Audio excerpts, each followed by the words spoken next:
ለሁሉም የታላቁ ሩጫ ተሳታፊዎች እንኳን የከተማችን የሀገራችን ድምቀት ለሆነው ለ25ኛው ታላቁ ሩጫ ዕለት በሰላም አደረሳችሁ።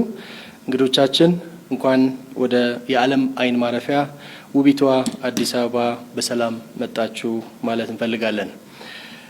ታላቁ ሩጫ ከተማችን ለቱሪዝም የሰጠችውን ልዩ ትኩረት በተጨማሪ ድምቀትና መስህብ በመሆን ለማህበራዊ መስተጋብር መጠናከር እንዲሁም ለሕዝቦች አጠቃላይ አብሮነትና ትስስር የላቀ አስተዋጽኦ ይኖረዋል።